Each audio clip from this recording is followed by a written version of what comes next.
수도권 인사이트 다음 순서로 최유한 평론가 모셨습니다. 안녕하십니까? 예, 안녕하십니까? 어서 오세요. 자, 이제 2015년이 오늘이 28일이니까요. 예. 3일 남았나요? 네, 그렇습니다. 3일 남으면 이제 2016년으로 넘어가는 겁니까? 예. 우리 최유한 평론가께서도 한 살 더 드시겠네요. 그렇죠. 다 같이 한 달. 네. 네, 그래서 오늘 저희 수도권 인사이트 시간에서는 이 2015년과 16년이 만나는 그런 시간에 서울 시내의 어떤 그 문제와 통계 또 그것을 설문조사 결과로 쭉 시민들에게 알아봤는데요. 10개죠? 예. 10대 뉴스죠. 예. 하나하나 이제 말씀하시면서 알아보도록 하겠습니다. 최근 결과가 일단 나왔죠. 예, 그 네. 10대 뉴스 선정 투표는요. 지난 11월 18일부터 12월 13일까지 온라인 포털 사이트 다음과 오프라인 시민청과 주요 지하철역에서 동시에 서울시가 1차로 선정한 그 30개의 주요 정책 가운데 순위와 관계없이 3개씩 선택하는 식으로 진행됐고요. 총 투표수는 33만 8,750표 나왔다고 말씀드리겠습니다. 많이 나왔네요. 굉장히. 예, 네. 그림 준비했으니까요. 그림 보시면서 같이 이야기를 좀 나누시죠. 네. 1위는 그 위기가 발생할 경우 초기 대응할 수 있는 역량을 갖춘 시민을 양성하는 그 정책인 10만 시민 안전 파수꾼이 차지했고요. 그래요? 2위는 그 폐철길에서 도심 속 공원으로 변신해서 홍대 명소로 떠올랐습니다. 미국 뉴욕의 센트럴파크를 연상시킨다고 해서 연남동과 합쳐서 연트럴파크로 불리기도 합니다. 3위는 서울을 대표하는 여름축제 한강 몽땅 여름축제. 4위는 학생, 학부모, 교사 전문가가 참여해서 학생들의 눈높이에 맞는 학교 화장실을 만들어 꾸며가는 네. 꿈꾸는 학교 화장실 함께 꿈. 5위는 요즘 이야기가 많죠. 서울역 고가공사 서울역 7017 프로젝트가 차지했습니다. 다음으로 6위부터 10위까지 또 말씀드리겠습니다. 네. 6위는 이제 시민 5만 3천여 명이 직접 정책을 제안했던 그 함께 서울 정책 박람회. 7위는 여성들에게 좋죠. 안심 귀가 스카우트, 네. 여성 안심 택배 서비스 등 여성 안전을 꼼꼼히 지키는 그 여성 안심 특별시. 8위는 이제 그 지난 10월 한 달간 99개의 노동 현장을 찾은 일자리 대장정. 그리고 9위는 지하철 9호선 2단계 개통. 10위는 메르스 여파로 침체된 관광시장을 되살리기 위한 서울관광 위기 탈출 넘버 원이 차지했습니다. 주로 네. 서울 시민들의 생활과 밀접히 관련되어 있는 뉴스들이 이 10위 안에 들어있네요. 예, 그렇습니다. 네. 자, 이렇게 1위부터 10위까지 간단히 살펴봤습니다. 이제 하나하나 정책들을 조금 자세히 살펴보도록 하죠. 먼저 1위를 차지한 뉴스입니다. 10만 시민 안전 파수꾼 양성 사업인데 특히나 이 사업이 선호도가 높은 배경을 좀 짚어주신다면요. 그 사실은 언론 보도에 의하면 이제 뭐 건설공사라든지 7017 프로젝트 이게 많이 나왔기 그렇죠. 때문에 네. 그걸 선호할 줄 알았거든요. 그런데 의외로 네. 그 시민안전 파수꾼이 1위를 차지했습니다. 네.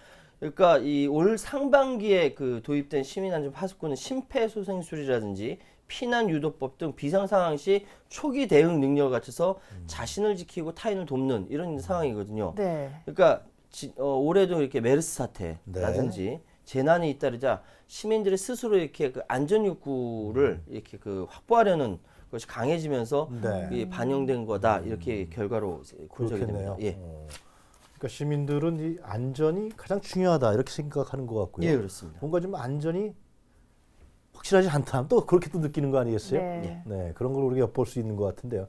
자, 안전 파수꾼에 대해서 좀 더 자세히 알아볼까요? 서울 시민 누구나 안전 파수꾼이 될 수가 있는 거죠. 예, 그 서울시는 시민안전 파수꾼을 2018년까지 네. 전체 시민의 1%에 해당하는 10만 명 양성할 계획이라고 합니다. 이게 시민안전 파수꾼이라는 게 뭐 그렇게 어려운 게 아니라 무료로 기본교육 8시간을 이수하면 누구나 될 수 있고요. 현재 만 180여 명이 시민안전 파수꾼으로 활동 중이라고 합니다. 네. 이게 특이한 사례가요. 지난 4월에 그 수명 초등학교 4학년생이에요. 4학년생이 12살 네. 이수빈 양이 학교에서 익힌 심폐소생술로 심정지가 온 50대 남성을 살려서 이게 굉장히 화제가 된 적이 그래요? 있었습니다. 예. 그렇군요.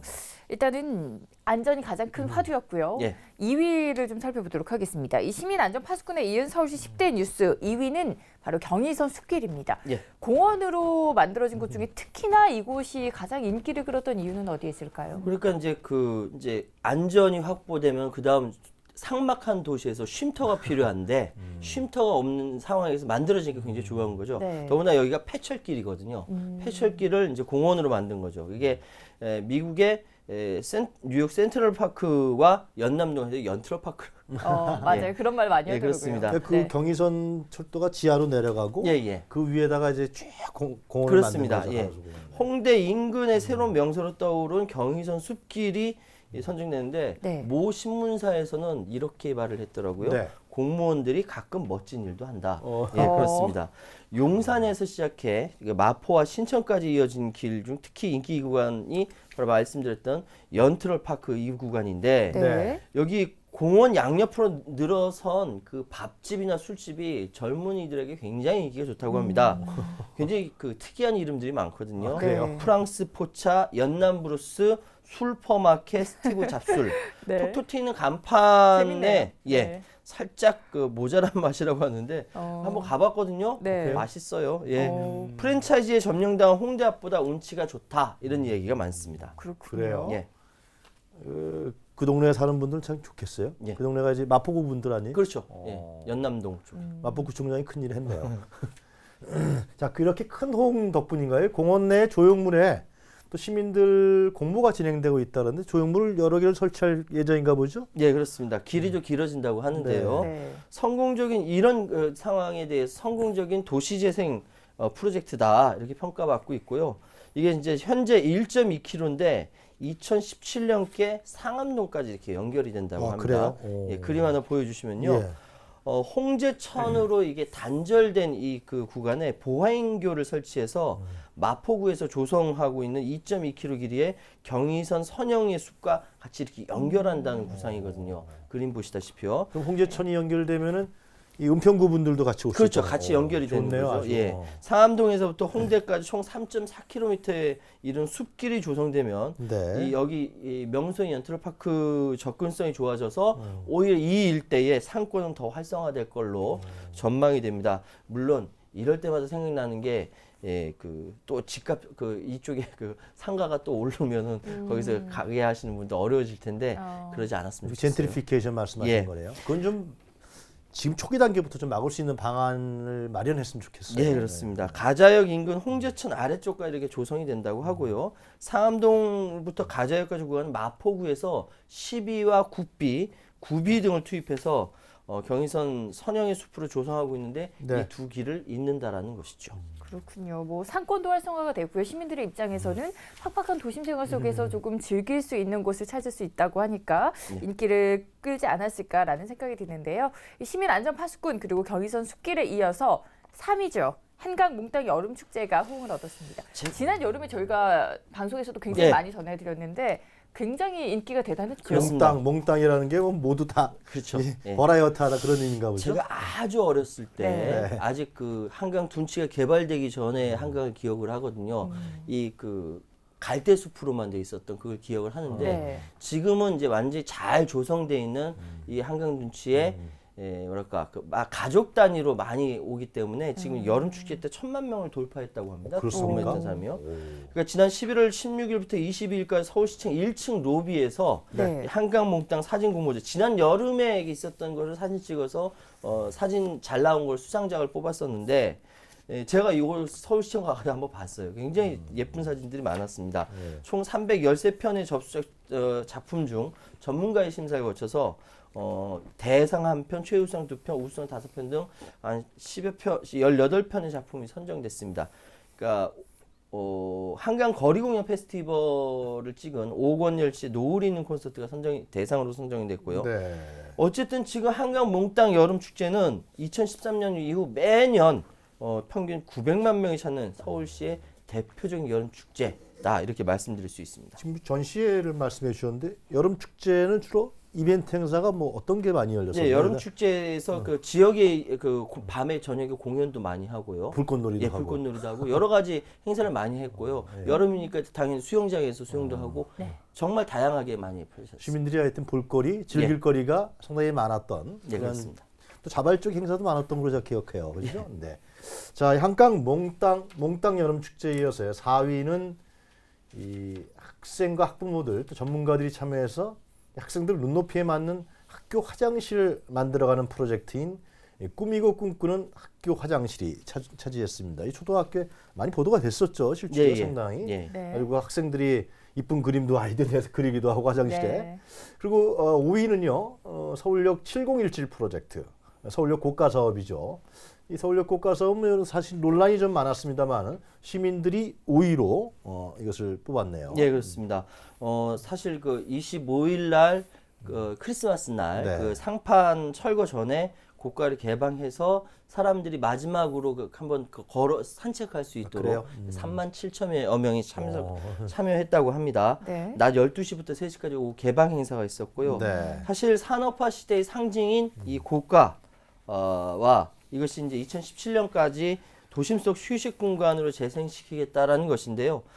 폭이 10.3m, 길이가 936m에 이르는 서울역 고가 상판 철거하고 나중에 그 휴식 공간을 들어서게 되면은 네. 어떤 모습이 될까 참 궁금해집니다. 언제 완공되죠? 2017년에. 예, 2017년에 완공됩니다. 이 남대문 시장 상인들도 일단 이 문제에 대해서는 좀 많이 의견을 나누면서 서로가 사람들이 이렇게 걸어서 이렇게 그 남대문 남대문까지 가게 되니까 네. 맨 처음에는 반대하시는 분들이 많았었는데 차츰차츰 그거에 대해서 이해하게 됐다라고 이야기하시더라고요. 교통 문제도 좀 상당히 우려했던 것보다는 좀 예, 생각보다 그렇게 많이 교통이 막히는 부분이 이렇게 네. 덜했고요. 이게 길이 이제 또 이쪽 그 통일교 쪽에서 저쪽 그 시내로 나가는 거 예. 이게 두 쪽으로 나눠서 들어가다 보니까 이제 생각보다 그렇게 많이 우려했던 것만큼 막히진 않았다. 네. 이제 오래 걸리네요. 빨리 해서 좀 걸었으면 좋겠는데 그죠? 글쎄 말입니다. 네, 이렇게 서울시민 직접 뽑은 2015 서울시 10대 뉴스 살펴보고 있습니다. 지금까지 1위부터 5위까지 살펴봤고요. 자, 6위도 살펴볼까요? 6위는 함께 서울 정책 박람회가 차지를 했습니다. 그러고 보면 박원순 시장이 서울의 수장이 된 이후에 예. 이 시민들이 목소리를 낼 수 있는 자리가 참 많이 만들어진 것 같아요. 예, 사실은 그 전부터 그랬어야 됐는데 좀 네. 아쉽다는 생각이 이제라도 듭니다. 그러니까 그렇죠. 집단 지성의 힘을 최대로 끌어올린다. 즉 서울시민 개개인이 갖고 있는 좋은 생각이나 아이디어들이 같이 모여서 하나의 정책으로 완성된다라는 것인데 네. 이것이 시가 2012년부터 4년째 진행하는 대시민 행사입니다. 네. 함께 서울 정책 박람회 만남과 토론으로 정책의 질을 높이고 시민들의 눈높이에 맞게 올려보자. 이 프로그램 수도 작년에 그 27개인데 올해는 74개까지 늘어났고요. 네. 이 가운데 39개가 서울시의 정식 정책으로 채택이 됐습니다. 뭐 여기 서울형 청년 일자리 창출이라든지 결식 아동 도시락 급식 사업이 최우수 정책으로 제안이 됐고 지금 지난 12월 15일 아듀 2015 정책 박람회에서 시상식을 개최한 바 있습니다. 그렇군요. 예. 자, 하여튼 그 보궐선거인가요? 그때 박원순 시장이 내놓은 그 선거 구호가 예. 시민이 시장입니다. 예, 예. 기억이 나는데요. 네. 그런 부분들을 계속해서 실현해 나가고 앞으로 좀 더 확대되고요. 예. 또 참여의 폭도 더 넓혀졌으면 좋겠다. 그런 예. 생각도 듭니다. 네. 자, 7위는 여성 안심 특별시 안전 문제 같은데요. 그렇죠. 이 여성 안전 정책 문제가 상당히 시민들에게 7위면 높은 점수를 받은 거네요. 사실 그 대한민국만큼 안전한 나라도 없는데 네. 그럼에도 불구하고 밤길에는 굉장히 이렇게 그 여성들이 무서워합니다. 실제로 무서워하고요. 네. 그래서 이제 사실 이번 여성 안심 특별시 정책이라는 것이 그냥 우리끼리 잘했다 박수 치는 것이 아니라 2015년 유엔 공공행정상 대상으로 선정이 된 바 있습니다. 전 세계적으로 인정받았다라는 것이고요. 네. 공공행정 분야에서 최고의 권위상을 인정받았는데 쉽게 말씀드려서 2010년 여성행복 프로젝트 같은 대상을 받은 데 이어서 계속적으로 여성들을 중심으로 한 여러 가지 정책들이 지속적으로 연결되고 있다. 특히 여성안심 특별시 정책은 2013년부터 현재까지 서울시가 추진하는 성폭력 예방 정책으로 네. 사후 대책보다 사전에 예방한다는 데 중점이 있고요. 그리고 전국 최초로 주민 참여를 통한 여성폭력 없는 안전마을 33곳을 운영해서 주민 순찰 활동 및 마을 지킴이 활동을 지원하고 있다는 것입니다. 네. 이제 여성안심 귀가 스카우트도 밤 10시부터 새벽 1시까지 여성들의 귀가를 돕고 있고 연 5만 명이 혜택을 받고 있다고 합니다. 실제로 좀 여성들 입장에서 봤을 때는 이러한 서울시의 여성 안전 정책이 실제로 많이 다가오고 그런 게 있었나요? 그럼요. 훨씬 네. 음. 그 시의 노력도 알게 됐고요. 그리고 네. 무엇보다 주변의 이야기를 들어보면 이러한 정책이 더욱더 확대돼야 된다라는 이야기가 그렇죠. 많은 거 보면은 네, 잘 자리가 잡고 있는 게 아닐까라는 생각도 듭니다.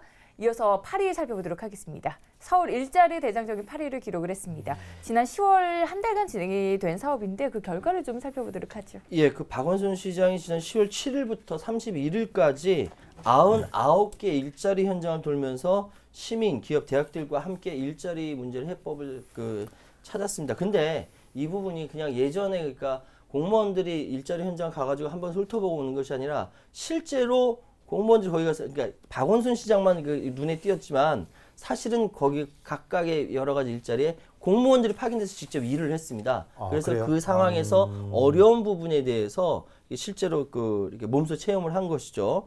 매일 12시간 이상 현장에서 진행된 서울 일자리 대장정 인터넷 유튜브에서는 박원순 시장이 마트에서 이제 물건 파는 네, 멀리 찍어서 얘가 나왔거든요. 네. 실제로 물건을 팔았고 아르바이트 하는 사람으로서는 별로 그다지 좋은 점수를 받지 못했다 이런 이야기가 있는데 네. 어쨌든 이때 일자리 창출을 위한 일자리 대장정에 대한 공무원들의 마인드라든지 시민들의 인식이 바뀌게 되었고요. 네. 일자리 대장정 통해서 접수된 시민과 기업의 요청 제안이 약 450여 건이고 이 제안을 토대로 일자리 대장정 추진 방향을 앞으로 계속 수립해서 진행하겠다고 합니다.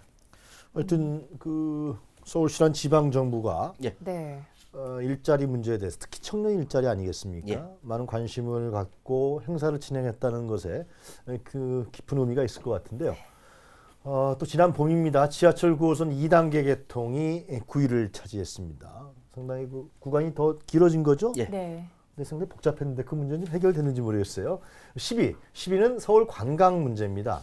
이 메르스 사태라든가 여러 가지 좀 악조건 속에서도 서울 관광을 위치를 탈출하기 위해서 노력한 문제. 지금이 이때다. 이런 캐치프레이즈도 있었고요. 네. 제 기억으로는 박원순 시장이 또 중국까지 가서 예. 행사도 벌이고 네, 기억이 나네요. 관광 마케팅도 하고 네. 그런 부분도 상당히 인상에 남는 것 같아요. 그렇습니다. 그러니까 사실 메르스가 공식 종료된 것이요. 네. 12월 24일이었거든요. 네. 맞습니다. 바로 얼마 예, 전이죠. 그러니까 218일 만에 종료가 된 것입니다. 그러니까 사실 메르스가 우리나라 2015년에 사건 사고할 때 가장 먼저 꼽히는 가장 큰 이슈이자 사건이었죠. 방역 당국의 실수도 있고요. 어쨌든 서울시가 노력을 많이 했는데 네.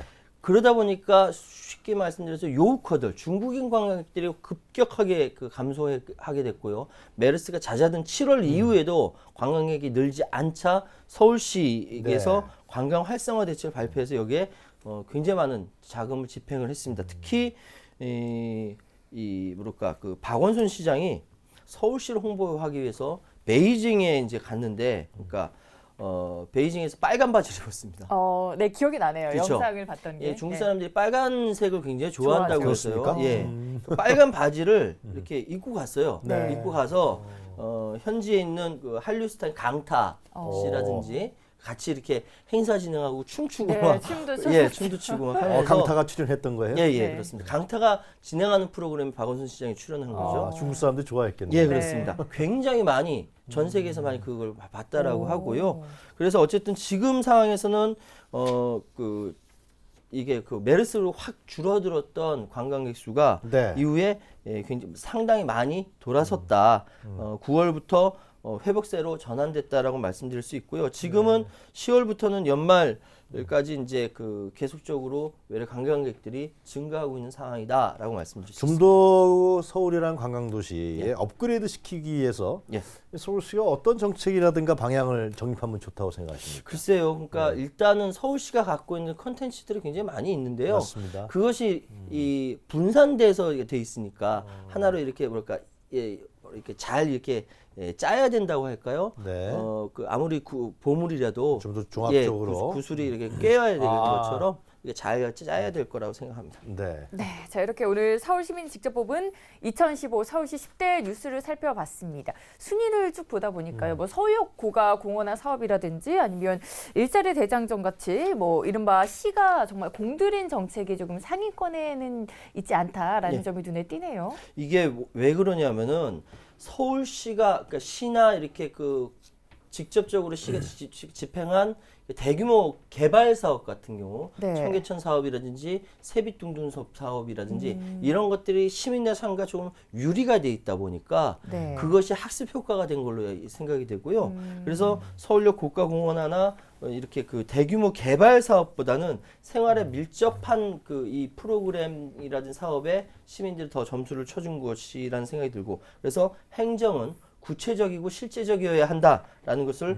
보여준 사례다 이렇게 말씀드릴 수 있습니다. 그러네요. 실제로 그 안전 문제가 서울시가 그렇게 크게 예. 홍보하고 이벤트하지 않았던 안전 문제가 1위를 1위로, 차지하고 상당히 크게 홍보했던 다른 문제들은 상위권에 가지 않았다. 예, 그렇습니다. 이런 거를 봤을 때는 향후에 서울시정의 구체적 방향도 예. 우리가 짚어볼 수 있는 것 같은데 어떻습니까? 그렇습니다. 그러니까 언제나 시민이 옳다는 기본 방식 안에, 기본 사고 안에 네. 시민의 목소리를 담아야 한다, 경청해야 된다는 것과 네. 시민 참여의 프로그램, 서울시가 따로 하는 것이 아니라 시민들이 같이 하는 참여의 정신이 있어야 된다. 그리고 이 모든 것들이 시민자치 행정에 묶여야 된다. 그래서 경청과 참여 그리고 자치의 서울시 행정이 되기를 2016년이 그렇게 되기를 기원하겠습니다. 아무래도 그 박원순 시장의 강점은 시민사회를 형성해내고 또 시민사회 운동을 했던 분이니까 예.